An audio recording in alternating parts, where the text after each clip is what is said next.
Hello there. Before we get started on today's episode, I'd like to ask a short favor. If you're interested in either of the two books that I have written and am about to release, head on over to my website at theanxioustruth.com/books. There you can learn about both books, one of which is free, and you can get on my mailing list to be notified when each book is released and how you can get it. I would really appreciate that. Okay, let's get rolling. We are recording. What's up, everybody? Drew here, thatanxietyguide.com. Back with Holly. How's it going, Holly? Yeah, pretty good. Pretty good. So it's the day after Thanksgiving here in the U.S. I just got done doing like an hour with Billy, and now I'm going to do some time with you, and it's podcast day for me. So we're going to do, for those of you following along with us, reading Hope and Help for Your Nerves, or what's your version of it called? You have the different... Self-Help for Your Self-Help Nerves. for Your Nerves. If you're following along the book with us, we are up to chapter 7. Which is Cure of the, it's backwards, never mind. Cure of Recurring Nervous Attacks. So that's a chapter we're going to go over today. And we usually start every one of these with like, this is a big chapter. We say it on every chapter. This is an insignificant This chapter. is an insignificant chapter. You know, admittedly, I'm going to say this one might be, there are some really important things about first fear and second fear in this, but I'm not going to call it like the most important chapter in the book because she just kind of goes through a bunch of symptoms. It's kind of like the same as the chapter before in a way. A little bit. Yeah. I think the one before we talked about truly accepting and floating and facing and all that stuff. And this, I think she starts to put it into practice. Yeah. All right. Well, you have to do it with the palpitations or skin, blah, blah, blah, blah, blah. She goes through those, but I think that's important because lots of people do say like, I get the theory, but how right. How do you do it? Or those specific questions, like I understand I have to accept, but how can you accept like skipped heartbeats? Or how can you accept nausea? Blah, blah, blah, blah, blah. So we'll go through it. My screen just blacked out on me. Okay. So chapter 7, Cure of Recurring Nervous Attacks. The first thing that I highlighted was, for me, under the panic spasms. As already mentioned, fear can produce a state of constant tension, or it can take the form of intense recurring spasms. And she calls them spasms of panic. Yeah. Which I think is different than a panic attack, right? I don't know. I just think it's an old-fashioned wording. It is. It's funny when I read spasms, I kind of feel like it's that quick flash. She uses flash all the time, that flash of panic. So I think she might be talking about that. But the point is, she's acknowledging here that if you're dealing with this all the time and you're constantly sensitized to it, you can just be in a constant state of tension or on that hair trigger where almost anything is going to cause panic quickly. Yeah. So that was the first note that I made, where she's kind of acknowledging that. And I think so if you are dealing with this sort of thing and you just feel like, I think there's an important distinction to make here. People who say that they have anxiety 24/7 or they are panicking 24/7, I would say that maybe they are not panicking 24/7, but they are in a heightened state. Yeah. I would have said, I was one of those people that used to say, when I first got ill with it, when I was very young, I would have probably told you that I had a panic attack that lasted 8 months. You know what I mean? Like it right. seemed, because it was 8 months of sheer just hell, Yeah. And it seemed like I was, but I think actually probably it was what it had to be. It was panic attack, anxiety, Sure. panic attack, anxiety, you know what I mean? So yeah. And also what I learned last year or the year before, whenever I had that sort of setback when I was pregnant, it was just a couple of weeks, but I think in itself that time distortion is kind of a symptom of anxiety. Yes. And I think it's so easy for you to feel like you've been in this terrible way for ages, that you'll be in this that you're like it all day long, 24/7, and that you'll be like it for ages as well, or like, the last 8 months have been absolutely hell for me. And then right. if you'd actually kept a diary or something, you'd have looked back and be like, oh, and then I did this and I went here and I remember that was a good day. And do you know what I mean? Yeah, sure. Keeping a diary is actually kind of important as well. It's not a bad thing to do, or even within a given day. You may feel like I've been in a panic all day long, but in reality, you could probably look and say, well, I brushed my teeth for 2 minutes and I didn't, that seemed mindless. I really wasn't panicking when I was doing that. But she's acknowledging this, I think, and what creates that sort of reality distortion or the time distortion, because you're always at that elevated level. Like, right now I'm sitting here and I'm completely relaxed. I'm sure you're feeling the same way. or maybe not because you have a 1-year-old, but I'm just complete. I would not describe myself as in a state of anxiety right now, but when you are sensitized all the time, it feels like you're just constantly anxious. Yeah, and because you're so aware of when you are, you're just aware of how you're feeling all the time, but kind of like it's just a constant sort of back loop of how am I feeling, and you're looking for it as well. So yeah, I'm not looking. Do you know what I mean? Us sat here now, we're not looking for how no. we're feeling. If I really go looking, I'm like, actually, my foot's really uncomfortable. Yeah, no, I get it. Yeah, I couldn't care less how I feel right now. It's not an issue in my head in any way. So, and I would think that we're almost in a state. So maybe it's better to try and just reframe the way you're thinking or the way you're self-assessing. Say, well, instead of I'm feeling anxious 24/7 or I'm in a panic 24/7, I started to think about it in these terms as I'm almost in a state of pre-panic or pre-anxiety all the time. Where any moment, and she goes on to say that where and I highlighted where she wrote, your nerves have become so sensitized that they discharge panic instantly at the slightest cause. Yeah. So you're at that heightened state where just about anything should put you over the edge, and now you are in an elevated anxiety state or even a panic attack. I remember I was driving to Manchester, and I was like 17, and my boyfriend at the time, he was a Liverpool Football Club fan, and he was listening to the radio of like a football game, and they scored a goal, and he went, yes! And that sent me into just like the biggest panic attack, and I was like having a big go. I'm just like, how dare you? What are you doing to me? Sure. Like, be careful and everything. Sorry, my phone's ringing. That's all right. No worries. Yeah. And so like even someone like cheering at a football like score like sent me into just like the worst sort of like panic. That's how sensitized. Yeah. And I was I thought I was okay. I was driving on the motorway. Yeah. No, because we're just wound up. I mean, and when you're so tense like that, it's like it's like when you preload a spring. You load the spring and bam, when you let go, it's ching, all the energy in the spring is dissipated. So yeah, I get it. I remember having that happen. Just get angry with him as well. Like imagine. He must have been like, what? Like, what? Yeah, it wasn't like he screamed out of the blue. You were actually listening to the game. So it's so strange. I can remember having that happen. I think I mentioned this in one of the ones we did last year, but it happening to me just driving along when the sun would go behind a cloud. So it would be very sunny out, and then all of a sudden it's not because the clouds, like the earth, and that would trigger like all of a sudden I'd be into panic mode or heading right to that level 7, 8, 9, toward panic. Yeah. So who the hell knows? Because you're just so wound up and ready, or like the phone ringing could be a panic trigger for me back in those days, or anything. I remember having it was so silly because smartphones were first sort of making the scene. And I think I had like a Palm Trio or some ridiculous early generation smartphone. And it had like, I can set alerts for like the weather and like ice hockey scores because I'm a hockey fan. And so every morning at like whatever time it was, I get like a little weather text or something.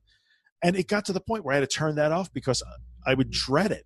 Like, oh my God, I'm barely holding it together and the freaking weather text is going to come in and it would put me over the edge. So yeah. So I wasn't panicking 24/7, but I was close. And that's what she talks about here. Yeah. Yeah. So she talks about the out of the blue thing. I don't know if you noticed that part. She says, this is why panic spasms may often seem to come unbidden and out of the blue. Oh, okay. Like we don't seem to, and I hear that all the time. Like, I don't know why I was just sitting there and suddenly I started to panic. And you have to really think about that. Were you really just sitting there, or are you in that heightened state, wound up like a spring all the time, just waiting for the next attack to happen? Yeah. Yeah. Exactly. Because, a cloud covering the sun or someone cheering a football score, like that's not stuff that's panic triggerable really in the real sort of world, Right. That's not, I mean, our ancestors in caveman times wouldn't have been like, oh no, the clouds. Oh like, no, right. So yeah, that proves that you're not sort of in a normal state, right? If you're finding that you have panic that comes out of the blue, it's probably because you're in that you're worried about it and you're that heightened state of awareness about it. So this is all good. So what comes next? Analyzing fear, two separate fears. I highlighted the first sentence there. Cure lies in desensitization, and there is no doubt that the key to desensitization learns in learning how to cope with panic. It's pretty much like the basis of everything, even outside of her work, is the basis of exposure and CBT and that sort of stuff is right there. That's essentially learning how to cope with panic. What's the sentence again? She says, she starts talking about the two separate first fear and second fear. And she says, the cure lies in desensitization. And there is no doubt that the key to desensitization lies in learning how to cope with panic. Yeah, absolutely. So instead of, and I think it says it right there, that whole, you have to face it instead of avoid it or run from it. Like, you don't get better by not panicking. You actually get better by panicking, as ridiculous as that sounds. And she says it right in that sentence. So, and I think it's so important because I know people are working really hard on their exposures and stuff. And it's really important to just it's like that subtle thing that makes such a big difference. Not panicking and feeling fine when you're out and about is great, but that is not like that's not the work that you're doing. You're going. The idea of the exposure is to go somewhere that makes you panic because you're trying to trigger it. You're trying to bring it on, and so yes. when you bring it on, then it's just like a sure way of making yourself panic. So then you can learn how to deal with it. If your panic's just coming on willy-nilly out of anything, then fine. Maybe you don't even need to work on specific things in exposure. You just need to work on when you're feeling panic and going like, okay, great, I'm panicking. Yeah. I can practice now. Yourself to say, okay, great, I'm panicking. Yep. You're halfway there. Because it's practice. And actually, I did, this is funny because I did a little 1-minute video late last week, I think, sort of addressing that. Because somebody had asked me, and by the way, I'll link the Facebook group. If you're not in it, get in it. Just like I said in the one with Billy. It's just a good discussion group to be in. So somebody had asked if I see all these great exposure videos. People are getting out and doing exposure in the group. And she asked, well, what if I'm still homebound? I can't go out. So how am I supposed to do exposure? And the point is, like you just said, the point of exposure is not to teach yourself how to go to the mall. It's to teach yourself how to deal with panic and the anxiety symptoms. So if that's happening in your living room, right, then by all means, that's your exposure. Exactly. Yeah. But if just sitting in your living room thinking about going to the mall makes you panic, then that's your exposure. Sit there and do that. It's okay. Mm-hmm. So there's no right or wrong in where you're supposed to be desensitizing yourself. The object of the game is to learn learn how to cope with your panic. And it doesn't matter where that happens. So it doesn't matter. I'll add something to that because when I was in my sort of final sort of like stage of recovery, I was actually in touch with a really good psychologist in New York, actually. And he, like, I don't know why, he took me on as a sort of pity case. Oh. And he just let me email him, and he would email me back with just the most amazing sort of insight and stuff. And so I would say to him, like, panic doesn't stop me doing anything, because at this stage I was doing everything. I was traveling, I was flying, I was working, I was doing anything, but I was just still in this constant, still having to put up with all of this stuff. And so I was like, how can I do exposure when, everything's making me panic? And he was just like, well, there you go. Like, you just have to learn. And that was what he taught me. He was just like, sorry, I'm saying like a lot. And I'm sorry. He got really annoyed in the last video. Saying, hey, you say like as much as you want. Struggling to find the exact sentence that I would like to say. I didn't know how to bring on my panic because it seemed quite random and kind of quite constant as well. And I was getting out and about, and so I was just like, well, I can do everything, but I just do it really badly because I'm just feeling terrible all the time. Right. And I hadn't really understood that thing of, it's not to try and do things without panicking, it's to try and panic, which I was doing, but I wasn't accepting the panic and facing the panic when it happened. And it's so subtle, but such a massive difference. And that's why I was white knuckling through everything, because I was doing everything. I was going to the mall, I was going on airplanes, going to work, and I was at work just like in a complete state. I was sniffing nail varnish to try and I get it, anything other than what I was. And all I needed to do was sit there and feel that panic and be like, oh, okay, it's a panic attack. Right. It's not so What bad. are It's these going to be over in a symptoms few again? minutes. Yeah. Yeah. That's so true. And that's, I mean, it's very much, we saw one of those. I mean, I'm duplicating a little bit of what I just talked about with Billy. Not that you're going to see it in a row anyway, but we actually saw a light bulb moment. Did you notice there's a post in the group last night, Gemma, who wound up having to do a little bit of a forced exposure. And you could see when she got back home and thought about what had happened, she suddenly had, I even posted the light bulb gif, like as there's a little bit of a joke, but she suddenly had that moment of insight that said, oh, right, I get it now. I'm supposed to panic to get better. She'd actually have been retreating from the panic every time it happened and wasn't sure, well, how come this isn't working? Well, that's why. Why. So Dr. Weeks Claire Weeks says in this chapter, she says, if every time one of these panic spasms, panic attacks has been coming on, you've been trying to control it or, like keep it down, or you've just been like retreating from it and just go like, oh my God, it's a panic attack, then you're just adding fear to it. Right. And that is, in all senses and purposes wrong. Like, and you need to not try and control it, not retreat from it, and just let it happen, look at it, examine it, like, is it so bad, and just learn that it's not. And she sort of talks about this in this chapter, it's not the symptoms, it's your fear of the symptoms. It's the fear that you fear in. It's not, the symptoms could be anything. If your toe started tingling, would it cause you as much sort of distress? Well, it would. I can tell you that for me, when I was at my worst, it absolutely would. So like any change in bodily state would be an issue. Anything. My toe was tingling. It would send me into that bad spot. Yeah. And so she, as moving on in the chapter, she actually starts to talk about that, the two separate fears, the first fear and the second fear, which I think is the first time in the book that she starts to bring that up, I think. Okay. So when Holly just says it's not the symptoms, it's the way you react to the symptoms. It's your fear of the symptoms that causes the problem. So like agoraphobia, I know most people don't. If you're dealing with agoraphobia, you're having a hard time leaving the house. You're not afraid of being out of the house. You're afraid of how you feel when you go out of the house. So agoraphobia is really fear of a symptom attack than anything else. It's not a fear of where you're going to be. So and she describes this, Dr. Weeks describes it as first fear and second fear. So the first, we can talk about that for a second, I guess.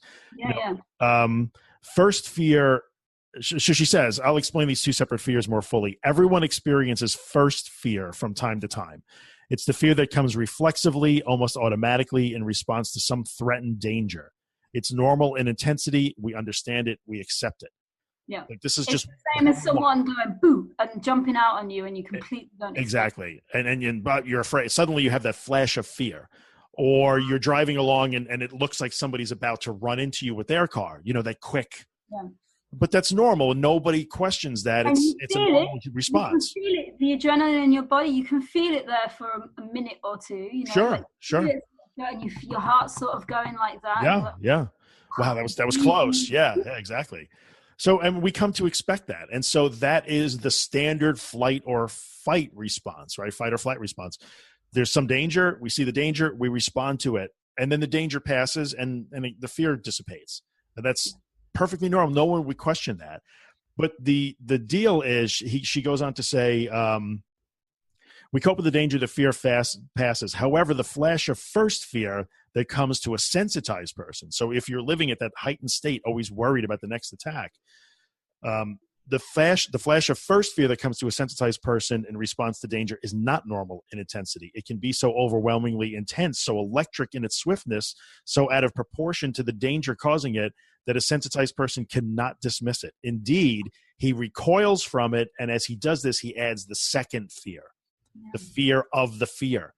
So, and that those danger signals, when you're in that heightened state, it doesn't have to be a hungry bear or a lion or someone with a gun or anything like that. It could be your toe tingling. You misinterpret as danger. Bam, you get the flash of first fear, and then you are afraid of the fear that that's the fear of the fear. So, yeah. And I think she describes it pretty well. So when you're in that heightened state, just about anything can cause the first flash, and then the Exactly. second flash happens. That's why the cloud covering the sun up, someone cheering the football Bam. score, that's the same as someone jumping. That's at first, right. It is. It is. It's inappropriate. It's not right. But in that heightened state, yes, the cloud cover or the goal in the football match becomes the same as someone jumping out with a knife. And there's nothing you can do about that first fear. No, it's okay. You can't help it. The more tense you are, the more likely you are That's exactly right.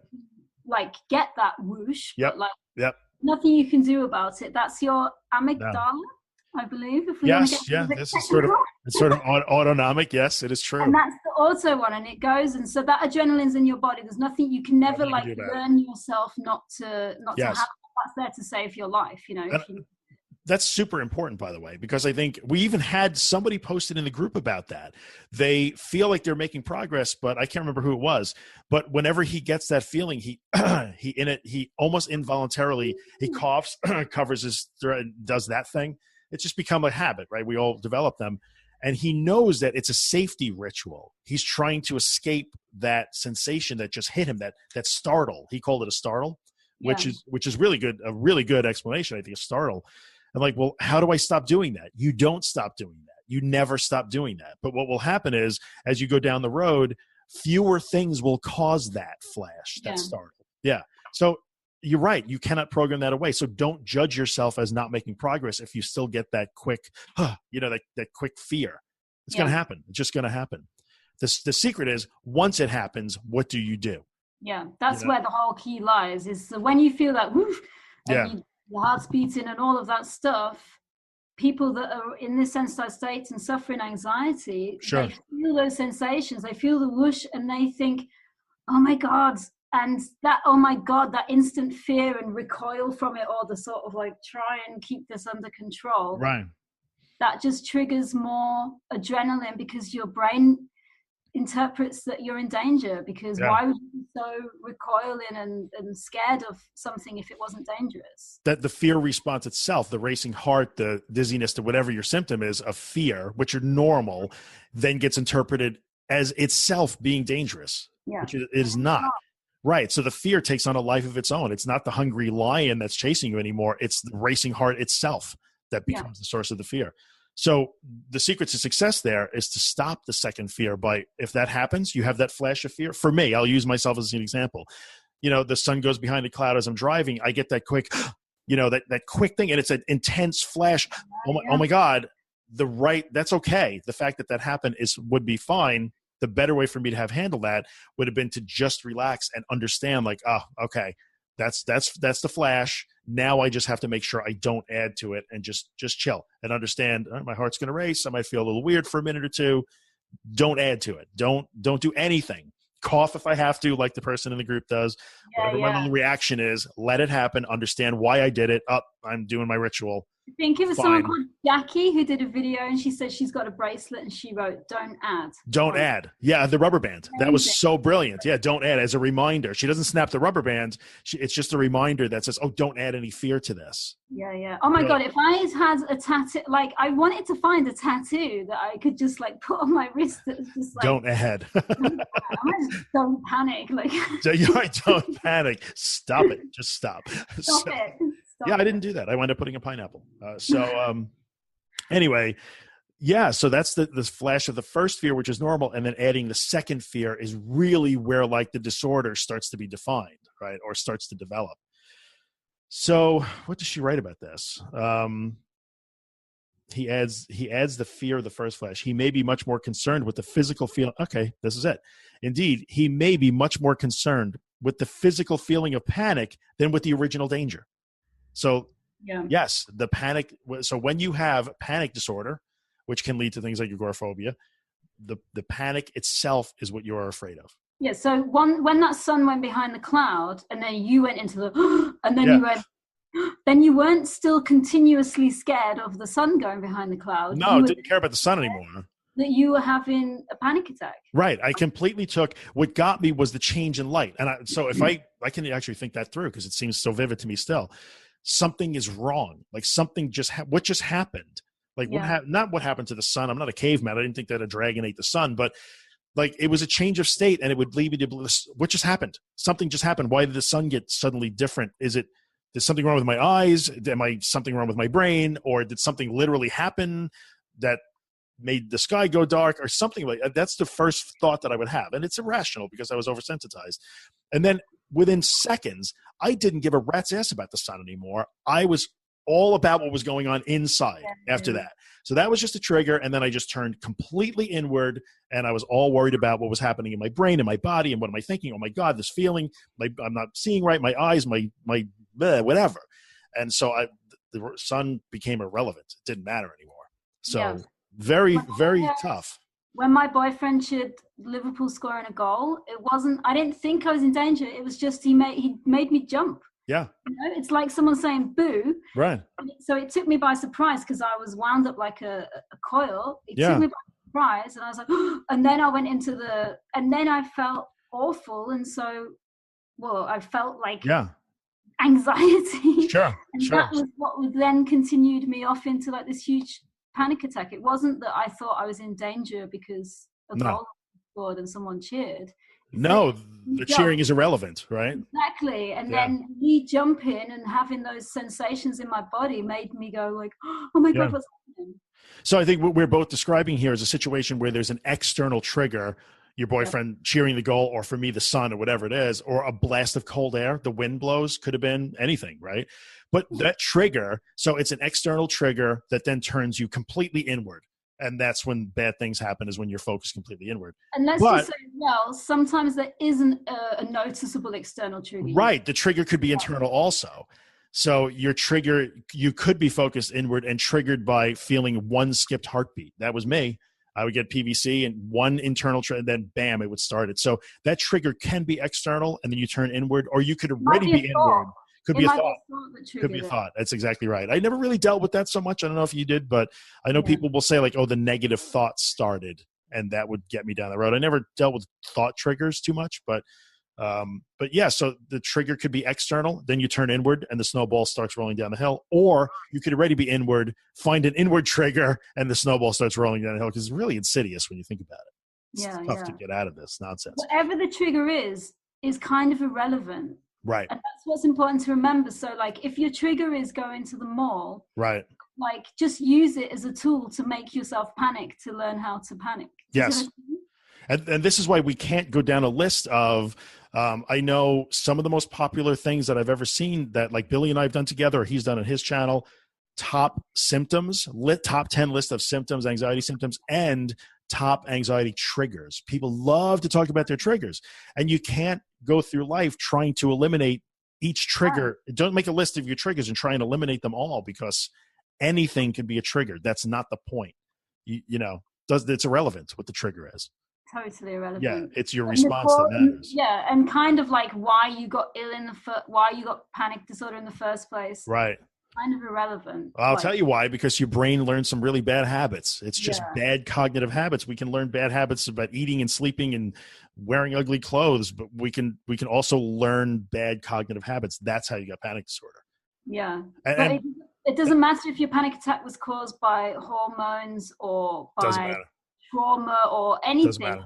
Stress, it doesn't matter. The getting better bit, this recovery bit of getting better from spending your life terrified of the way you feel and like the next attack that you're going to have, that's what's important, and you get better the same way. It doesn't matter it doesn't matter what the cause was. Because I think when you look at this chapter and talking about that flash and the first fear, second fear, how to deal with it, you realize that a panic attacks is not panic disorder. So I've heard so many people say that too. Well, why do you think you have panic disorder? Because you have panic attacks. No, a panic attack is not an anxiety disorder. It's just a physical event. So it's the reaction. It's the second fear that's a problem. So she goes on to say, oh my goodness, here it is again. I don't know if you, a couple paragraphs down. A nervously ill person has only to think of being trapped for first fear to flash instantly. Oh my God, yeah, big time. That was my right. Being trapped, yeah. Thought of it, yeah. To this, he immediately adds plenty of second fear as he thinks, "Oh my goodness, here it is again." So, I can't stand it. I'll make a fool of myself. These are the internal thoughts of the snow. When I say the snowball starts rolling downhill and you can't stop it, As soon as you get into, oh my God, oh my goodness, what if, what if, oh my God, that's when you're in second fear territory. So this hovering threat holds such a menace that at the peak of panic, the sufferer thinks he can no longer think clearly or act calmly. So it distorts your view of yourself, right? I think that's the hardest thing. I mean, if you could think logically and rationally when you're having a panic attack, I think it would be quite easy to recover from, Yeah. You just go like, oh yeah, I just remember to like accept it and face it. Right. And then do that, Nobody would have panic disorder. Yeah, exactly. Or for more than 2 weeks, right? It would be all over. Yeah, you go, oh yeah, I just need to remember to do that. Yeah. It's because all your sort of rationale and logic and stuff goes out the window, and that's kind of the hardest bit. That's why it's good to maybe write something down and tattoo it on your wrist or whatever. Yeah, what I mean? the rubber band note. Yeah.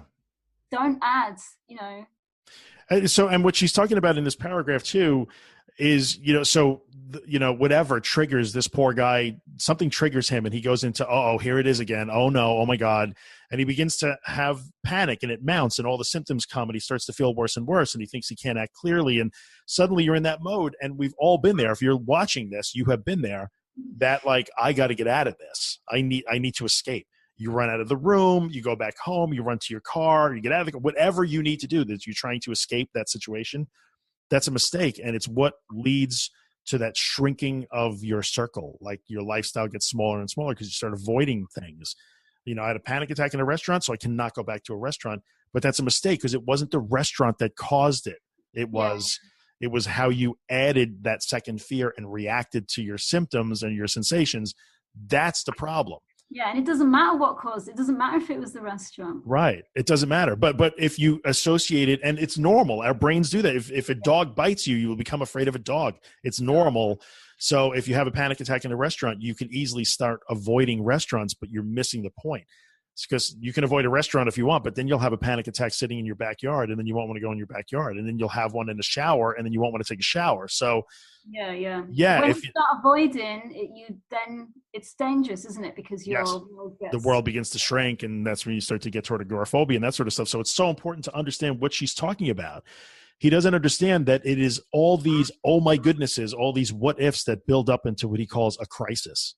So it's not the restaurant or the wherever. It's what's going on in your head that causes it. If he could realize that his body is not a machine, it has a limited capacity to produce adrenaline, that therefore the first fear can only come in a wave and must always die down, but he waits and he does not fall into the trap of stoking, but only if he waits and he doesn't fall into the trap of stoking it with second fear. Yeah. So if you have that flash of fear and an adrenaline dump, you are just stoking it, aren't you? The more you just stoking that just fire. Adding adrenaline, you're adding more. So just strictly from a chemical and physiological standpoint, if the guy jumps out of the dark alley and points a knife at you, you're going to have that dump. Your heart's going to race. You're going to be dizzy. All those things will happen normally. Whatever. You give him your wallet, he goes away, or you punch him in the nose and he goes away. Either way, the danger goes away. It's gone. Your adrenaline will dissipate. So after 5 or 6 minutes, you'll start to feel normal again. Same thing happens in panic. So when you have that flash, my heart just skipped a beat. My heart just skipped a beat. Just let it go. Don't add it. Don't fight it. Don't, oh my God, don't what if. Same thing will happen. You might have a huge adrenaline dump and feel shitty for 5 or 7 minutes, but it'll go away. If you don't, but if you fight it, you're just going to keep shoveling more adrenaline on top of the old adrenaline. Yeah, definitely. One thing she doesn't, I think our versions are different slightly because I haven't got half of the stuff you're saying. But one thing that I think is really important is that everyone talks about like the physical symptoms that happen in a panic attack. But I think what's really important and that I discovered is just that the negative thoughts and the what ifs and oh my God, and like that's all part of it. And you have to treat that as a symptom as well. You cannot trust any of your thoughts you have when you're anxious. If you're going, ooh, maybe my heart's, do you think my heart's okay? If you're feeling anxious when you're thinking that, just don't even listen to those thoughts. Those thoughts are absolutely not to be trusted, and you can't engage with them because that is the equivalent of stoking the physical symptom. Yes. Those thoughts, treat them as a symptom. Yep. they are like, you are not thinking rationally when you're having a panic attack or when you're anxious. So don't expect your thoughts to, the what if thoughts, why are you giving them any sort of respect? Because all your other logic's gone out the window. So just ignore everything you're thinking. Which is so hard to do, but that's very true. But I think that is so important. It's more important than the physical symptoms. And so we've seen it, you and I both, you can talk about the physical symptoms all day long, every day, 24/7. Does anybody get this? Does anybody feel this? What about this symptom, this sensation? My shoulder hurts, my toe is tingling, my nose is whatever. It doesn't matter. In the end, it is a cognitive issue. So it's what's going on in your head that matters more than anything your body feels. I can't breathe. My heart is racing. My legs are rubbery. It feels like I'm going to pass out. All those things don't matter. It's what's going on here that actually matters more than anything else. And so I always say, like, don't engage in an inner dialogue.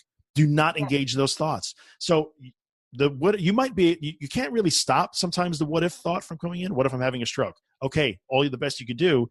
And this is where, like, your meditation, learning how basic meditation skills come in. Let the thought come in. Let it go. Do not answer yourself ever. So you should not be having a conversation in your head. No conversation. Do not engage with those thoughts because they will screw you up.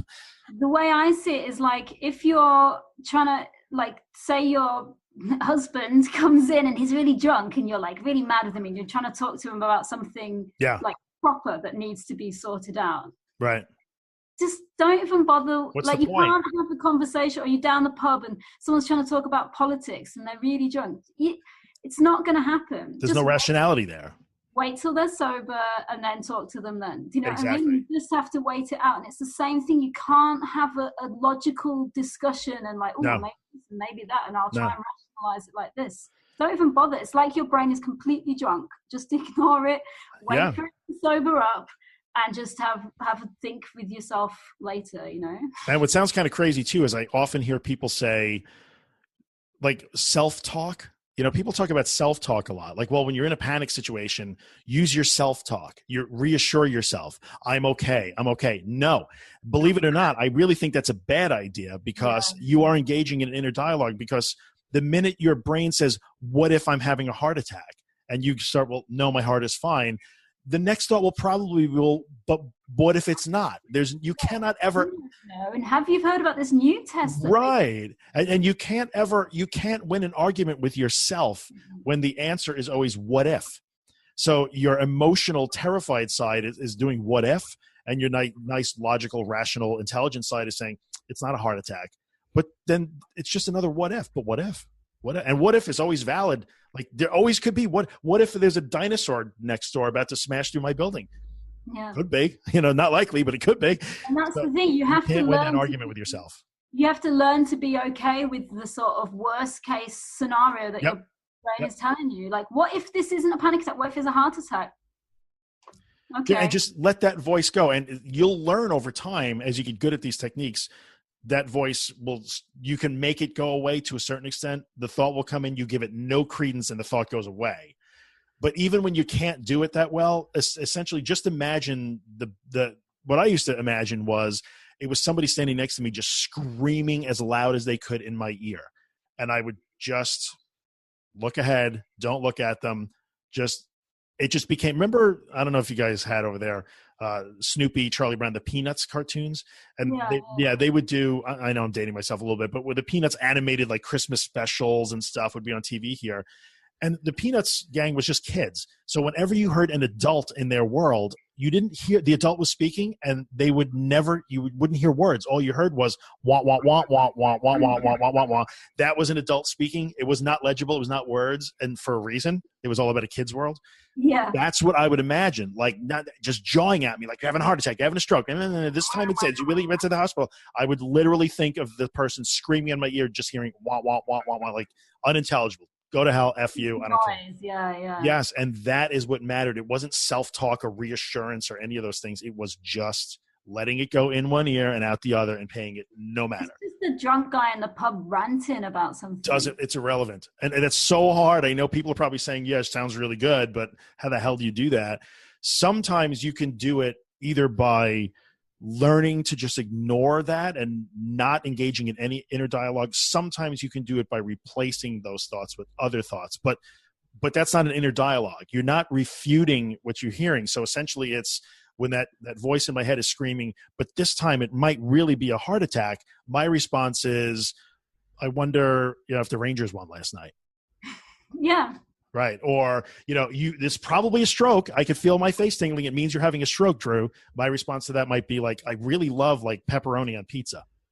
Does it make sense? Like it's not and I'm not saying it's not a stroke. It's not a tumor. It's a completely different thought. Because trying to reassure yourself is the same as like being sort of going like, oh my God, what if it is? Saying like, no, it isn't because of this and this and this. Yeah, doesn't matter. That's engaging. Don't engage with it. Inner dialogue. So either just quiet, no response if you can do it, or in the beginning, probably until you learn that, you could just replace that thought with a completely different thought. Yeah. And I had a therapist way back when that made me write a list on my phone. I still have it in my notes app of things that I liked. And I remember thinking like, what do you mean things I like? Like, and she's like, no, not Nirvana. Just like, tell me what you like about your car. And I had heated seats in the car. She's like, write that down. What else do you like? Like stupid little things like pizza crust or like stupid little things that I liked. And I would literally try and replace the bad thoughts with like thinking about the heated seat in my car. And that worked until I got better at just like turning it into wah, wah, wah, wah, wah. Wah, wah, wah, wah, wah. Yeah, Charlie Brown adult voice. So yeah. I think I did it in the end by just kind of doing like making that leap of faith as well, of just like, I know everything in my sort of brain is telling me this one thing and that I'll sort of probably die if I carry on and go down here, but I'm going to just go on, just that blind sort of, when you just jump, like, fuck it. Right. Just go.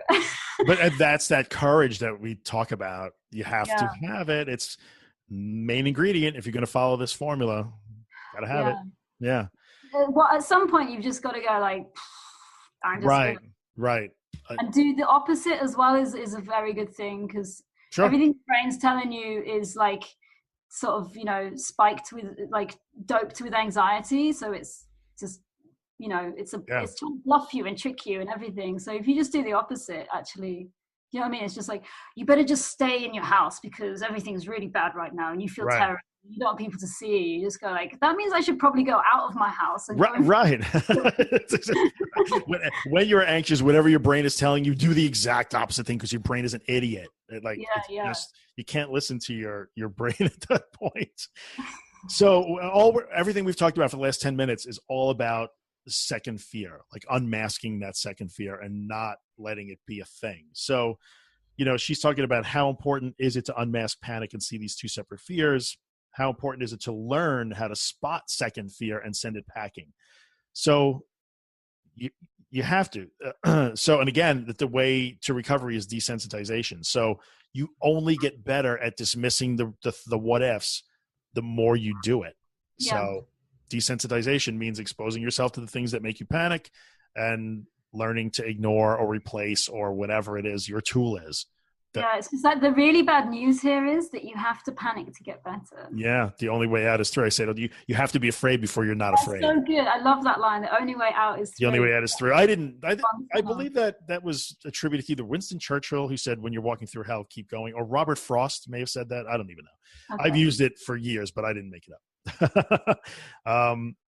So that's the only way you can do it, and then she starts to go through like each of the individual symptoms, I guess we can kind of skim through.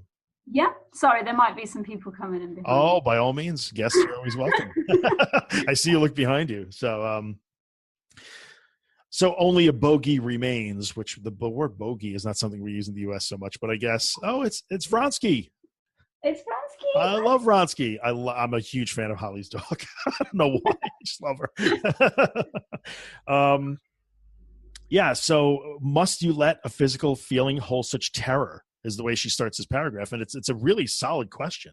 Must you let a hot feeling in your stomach or a burning flash, pins and needles, like weak feeling in your legs? Do you have to let those things spoil your life? Yeah. Do you have this line where she says, she's talking about, I think it's palpitations or something to do with the heart. And she says, like, I can't find it now. She says, oh, I had, or it's like those skipped heartbeats, I think it was. Yeah. She's like, oh, there was a period of time when I was working hard and I was quite stressed, and I had quite a few episodes of like these skipped heartbeats. Sure. Like, but like, sure enough, I didn't really pay any attention to them, and they went away. And I've never had them since. And she said, can you imagine if I'd spent the last 30 years worrying and spending my whole last 30 years worrying about these palpitations, and my heart has served me so well all just this fine. Time. Imagine ruining my life, it would have been a colossal waste of time. Right? I mean, imagine. It's the really sad part as well, isn't it? Like, I know. Everything that you're worrying about and anxious about and questioning all this, it's complete waste of time. Like, it's just awful. That's the saddest part about it. It is true. It is kind of in the end, and you will reach that conclusion when you really find the courage, learn to truly 100% accept, and learn to start to recognize the difference between the first fear and the second fear. Don't let the second fear happen. When you get to those points, you start making progress. You start to realize, like, I wasted a huge amount of time on what turned out to be like phantom stuff. Like, really, I spent so much time like poking my freaking chest. If I had that time back, write a damn opera or something. I don't know what I would do, but yeah, that's true. So she does go through this, and we could kind of bruise through the symptoms, I suppose. I don't want to talk too much about symptoms, but let's talk about the sedation thing. Oh yeah, she talks about sedation, and it even came up in the Facebook group. Somebody asked about that. So she says, if like this, you may need. I'm not sure what because I can't seem to get a hold on it, doctor. Well, I mean, so she's basically talking about when you get at wit's end. What do I do? I don't know what to do here. I'm at my wit's end. I'm worn down by this. And she actually mentions in the book, you may need complete rest in the form of continuous sleep for a few days, which I'm not saying that's wrong, but it's extreme. And she's talking about like supervised continuous sedation, like a doctor literally puts you to sleep for several days. And I'm not sure what I necessarily think about that. I mean, I understand that you could get literally to the point of nervous breakdown or exhaustion. I've heard of people who have been hospitalized due to exhaustion. So I think, my sort of interpretation, I guess that the continuous sedation does sound quite extreme, as in like being asleep for all that time. Yeah. I think maybe there's something in it of just, I just know when you're really tired and like all your nerves are completely like jangled. Yeah. It's really hard to sort of, do you know what I mean? Because we talked about you've got to find that sort of like tiny bit of logic in your brain to remember what to do when you're sort of anxious. So I think that it can be, if you're really like jangled and you can't think straight even slightly, maybe it can be a good thing to just catch up on your sleep, or maybe just like use sedatives for a week or something at night just to make sure you try and get some sleep, and then it helps you like build the sort of strength to be able to have the courage to sort of like and stuff. She actually mentions that too. Sedation is particularly necessary if you cannot sleep. So I get it. And again, somebody had mentioned in the group, because I didn't remember if she was a psychiatrist or psychologist. I don't know if she was a medical doctor or not, but it does. This is a hard topic because I know that when I was at my worst, I remember very clearly being at my doctor's, and the first time he ever prescribed an antidepressant for me and gave me the insulin speech. If you were diabetic, you would take your insulin. Okay. And I was in such bad shape that day. I will never forget this day. And I remember looking at him, and I had to get back in the car with my wife and drive back to our house. And that seemed like an insurmountable task to me. And I remember looking at him and saying, I wish, because he said, like, you have to start taking the pills, and it might take a couple of weeks for them to help, which is true with SSRIs. And I remember looking at him and saying, if you could just give me a shot that made me sleep for 2 weeks until this worked, I would take it. So I meant it. I literally meant it. I understand how somebody could get to that point where I need to be away from this.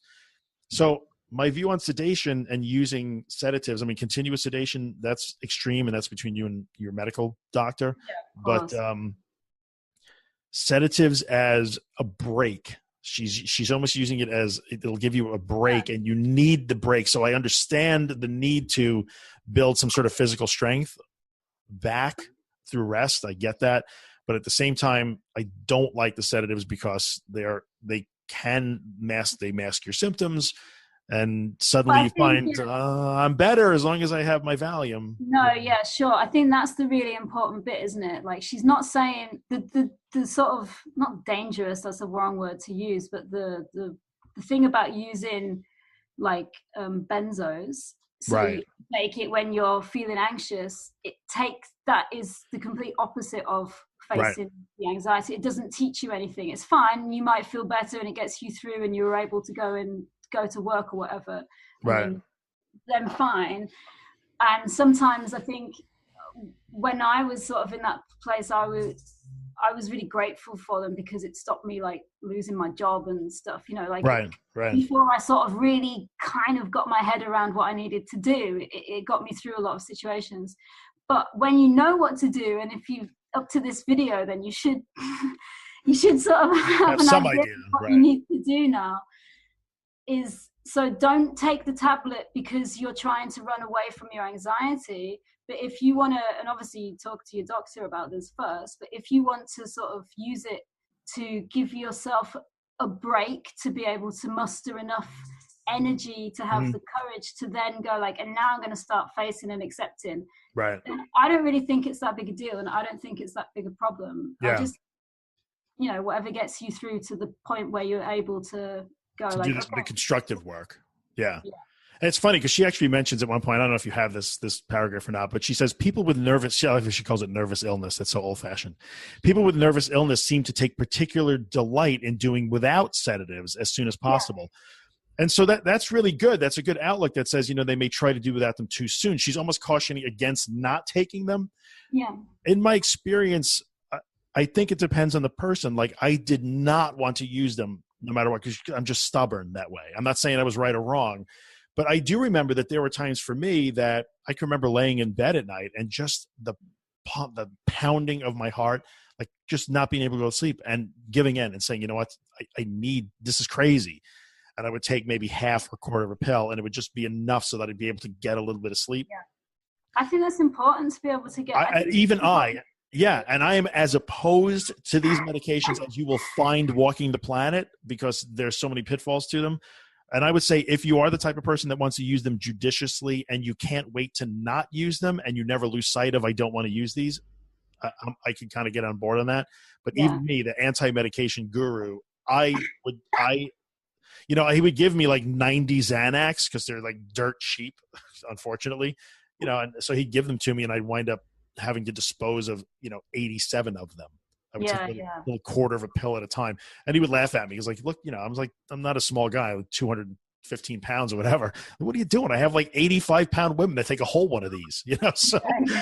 But anyway, judicious use is probably not a bad thing. But I do think that the way she talks about sedation in the book is a little bit extreme. Like, don't try and get off them too soon. And I think most doctors today, knowing what we know about addiction, would say, no, I want you off them as soon as possible. Well, remember this was written back in the 50s, early 60s. Yeah. Maybe they didn't know about the sort of addiction. They did not. They did not. When sedatives, especially the benzos, were introduced, they were a panacea. But then all of a sudden we realized, like, wow, you can physically become addicted to these things very quickly. And they don't work. I'll mention it really quickly since we're on the subject. There's a tolerance that builds up. So if you're using Valium or Xanax or Ativan or whatever the hell it is every single day, you need more and more to achieve the same effect. And then there's a maximum dose, and then it's not doing anything anymore. So now you have a physical dependency and you're still having breakthrough panic, and it's a bad road to go down. So judicious use of sedatives, please. But just make sure, and it's that differentiation, that's not a word. It's that difference of just make sure you're not taking it to escape your day-to-day anxiety. That won't help you. That won't. Remember, you've got to panic to get better. Right. So it's just to give you a break. A break to be able to sleep, to get your sort of strength up and get your courage up.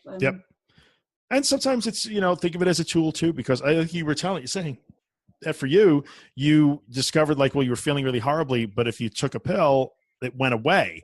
And I was So like, oh, wait a that's minute, it. that's a Thumbs up. clue. Yeah, that's a clue. Like this is probably not, it's not really a bad thing. Also, I used to use them not just for sleep, but I would get very sort of like just I couldn't eat anything when I was so anxious, and I'm already like a kind of thin person, so Yeah. I would then be getting like hyperglycemia, and do you know what I mean? And just horrible, and I couldn't eat and stuff. And so sometimes I would take a tablet to feel better enough and then I would just like scoff down a dinner and be like, Yeah. actually, and it's important to keep my strength up and to keep your sort of physical health up. I'm not saying everyone should go and take every time they want to eat a dinner. I'm just saying part of a nutritious breakfast. Yeah. Anyway, tough topic, very tough topic. Let's talk about, she goes into other ways of conquering fears. There are other ways to conquer fear other than unmasking and analyzing and unmasking it. Yeah. And this is where she's talking about how like solving one fear actually winds up solving others sort of by association.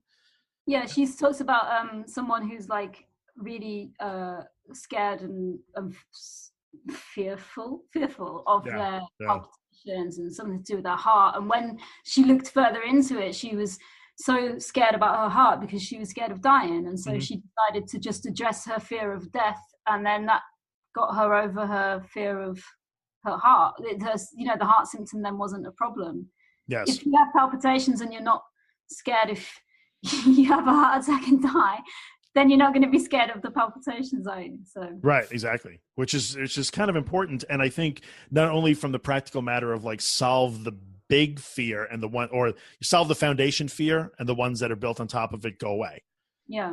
Which I think is what she's saying, but it also is a good example of like, which fear are we trying to attack here? We're not attacking fear of the shopping mall. We're attacking fear of the fear. So let's solve the right fear. That's my takeaway on that.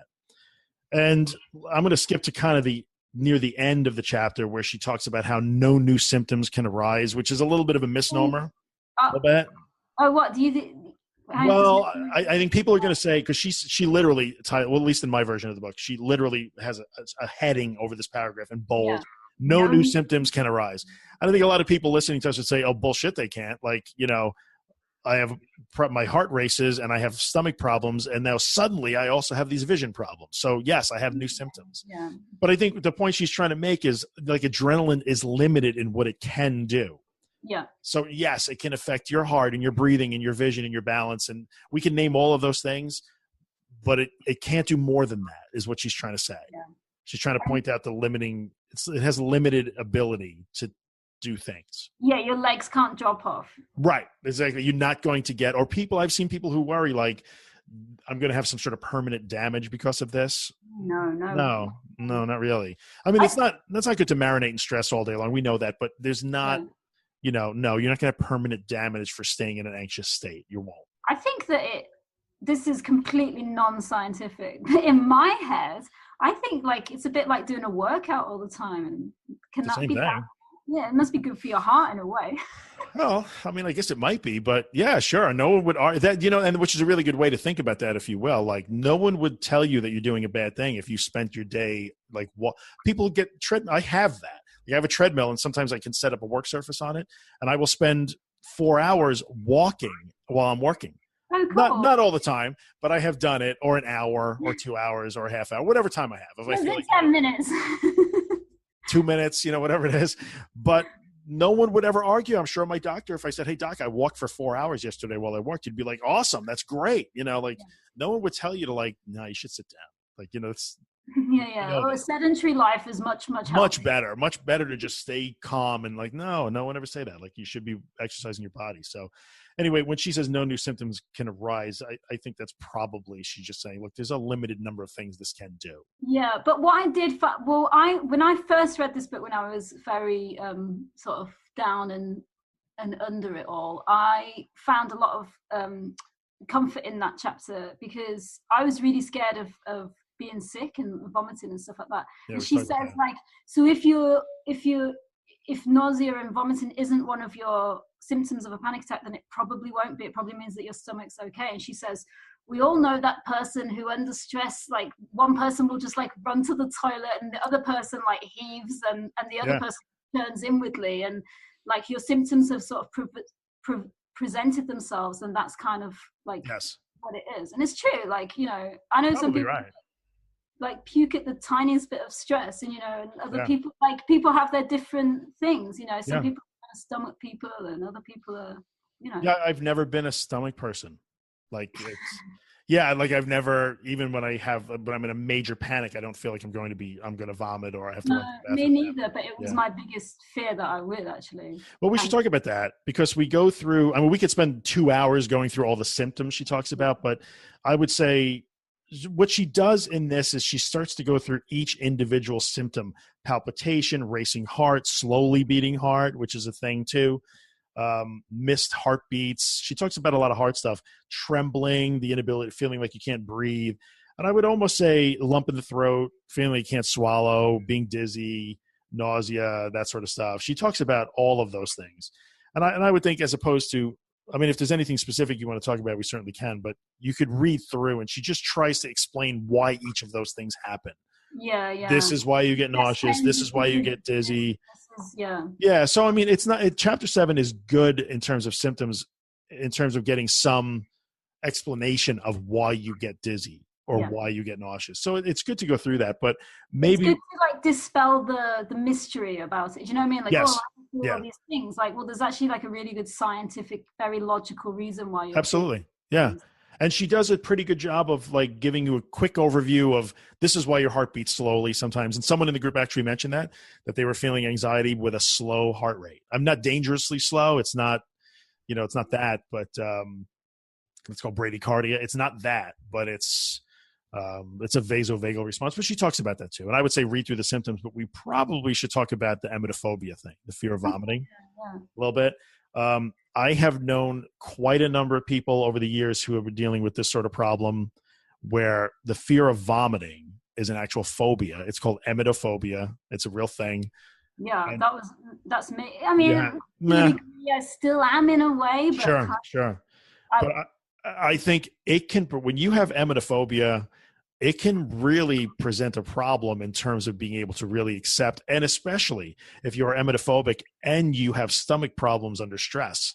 If you feel nausea or you have bathroom issues when you are in an anxious or panic state and you are afraid, literally have a phobia of vomiting, you have a very special challenge ahead of you. Right? So, I mean, I don't know how severe your phobia was, but it used to be severe, but in sort of getting better from being scared of panic attacks, I've learned that it's the same as a fear of heights or a fear of, I could have a fear of my toe tingling. It's the same thing. It doesn't matter what it is, it's your fear of it.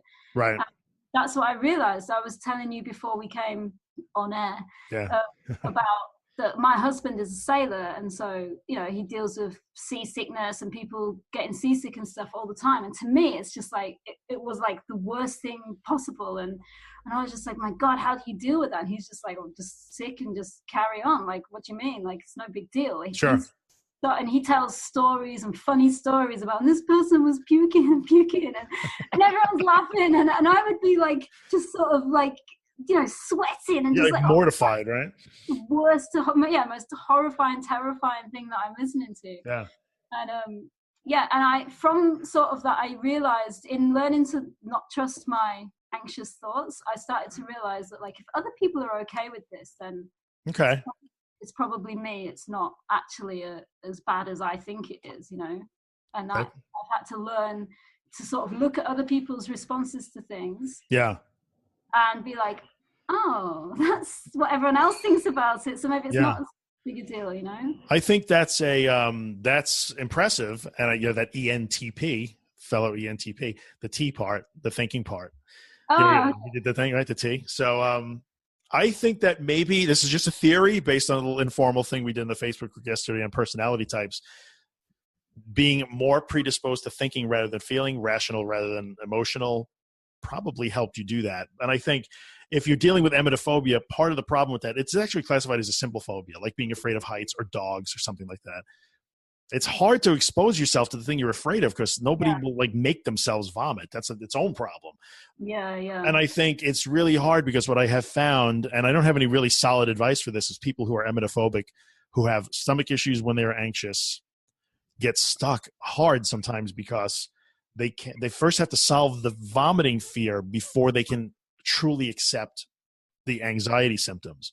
Yeah. Because it's not that they're afraid of they are afraid of the fear. The panic disorder is that, the agoraphobia is that, but the emetophobia sticks itself right in the middle and says, I'm terrified of that, so I must stop this symptom.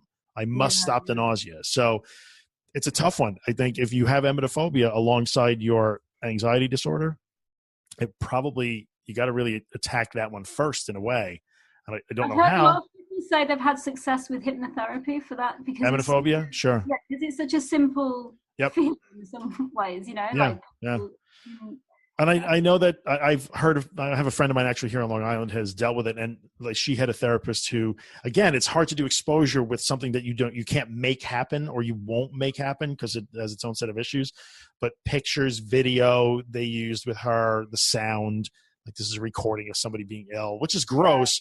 But if you're dealing with emetophobia, that may help you. You learn to desensitize yourself to the sound and the picture and blah, blah, blah. So it's something that you probably have to look at. If you have that problem, you got to really look recommend marrying a sailor. Right? Because the person is living full time in the world of seasickness. Or go and chat to a sailor because they deal with it all the time and they just think it's fun. They think it's funny when people get seasick. Sure. So anyway, that's the deal about emetophobia. And I think we've pretty much exhausted, like I said, read through the symptoms. We don't have to go through each one. But that's essentially chapter 7. She tries to dispel each individual symptom because she's trying to, I think, teach you or reassure you so you can start to learn and recognize what second fear is and not add to it. So she's trying to give you some rationality of the why is my heart racing? Why am I nauseous? Why am I this? Why am I that? And if you could get an understanding of that, then it might help you turn just relax when you have the first fear and not be afraid of being afraid. Yeah, totally. If that makes any sense. So, you have anything else you want to add on chapter 7? I don't think so. I think we're good, right? Chapter 8 is, which the next one we'll do. We'll try and keep these going. Chapter 8 is specifically about agoraphobia. So, which was never a thing for you, right? You never. Oh no, yeah. Oh, it was. Oh, okay. I didn't remember if that was or not. So that'll be the next one we do. And I would say, we'll wrap it up. And as always, comment on the video if you want. And tell me I say like too much. Please don't say Holly says like. I didn't hear you say like this much. I do say it too much. My mum tells me I say it too much. So really? It's good. I kind of like it. Is it possible that it was your mother that commented on the last video? Mom, if you're trolling us. Holly's mother is a YouTube troll. Who knew? So comment on the video if you have questions and stuff. I'll put a link to the Facebook group. It's really for the podcast that I do for Billy, but we're going to use it for this too. Yeah. And if you want to get involved and ask questions. Test. Yeah. Oh, the personality test. We'll mention, I talked about it on the one I did with Billy earlier, but let's mention that really quickly. I found this interesting. I want to know what you think. I commented on it yesterday too. So we've now had, I posted a link where you could take the Myers-Briggs personality assessment thing. You can't take it. Look, I'm a big behavioral science geek, but it's not a hard science. So take it with a grain of salt. Most people find it really insightful. Wow, this really does describe me. But the point is, at this point, we've had 20 something people respond. They took the test and said, oh, this is my personality type. And the interesting thing that I find is that of the 20-something people that responded, one of the axis that the test measures is, are you more prone to think or feel? So are you more, and it's really kind of are you more rational in reasoning, or are you going to react more emotionally to things? And everybody has the preference for feeling over thinking, except the two people you're looking at the screen. Holly and I are T's instead of F's, and one other person, which is Diane Levesque. And as it turns out, those are the 3 people in the conversation that are furthest along in their recovery. Yeah. What's weird is that we've all got exactly the same personality. Yes, you and I and Diane were the only people that came up T as opposed to F, thinking rather than feeling, and we are the furthest along. I'm not saying, just like I said in the other episode, I'm sure you guys are going to watch the one with Billy too. I'm not drawing any conclusion from that. It's just I find it interesting. But what I think is interesting is if I'd filled that in 5 years ago, I think I would have come out. It'd be different. It'll be different. Yeah, sure. And I think you can change over time. Yeah, but I've learned to be more analytical or rational. Sure. So I would say, if you want to join follow the link to the Facebook group and take the personality test if you want to jump through it. It was just a fun thing to do. And thanks for everybody who shared. And you can ask questions, comments there. If you're doing exposure work and you want to share your videos, get involved with that. Holly's in the group, so she'll see it all. And you can comment on YouTube or on my website, whatever. We'll try and answer questions as we can. So that's the deal. We'll see you guys for chapter 8 next time. Cool. Later. Bye. Bye.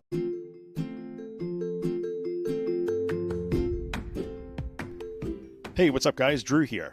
In the 5 years that I've done the podcast, I've never had a sponsor. But now it's time for me to put in a little plug for the day job, the business that I own. And that business is managed WordPress hosting. So if you have a website and it runs WordPress, and you'd like WordPress hosting that makes WordPress faster, more secure, and way easier than you ever imagined it would be, then check out Helix. You can find us online at iamhelix.com. That's IAMHELIX.com. We took a long time to build Helix. I'm super proud of it. It works spectacularly. We take really good care of our customers, and I promise we would take really good care of you too. So if you're in the market for WordPress hosting that will blow your mind, check out Helix. I would appreciate the consideration. I thank you for coming by and listening, and I'll see you the next time.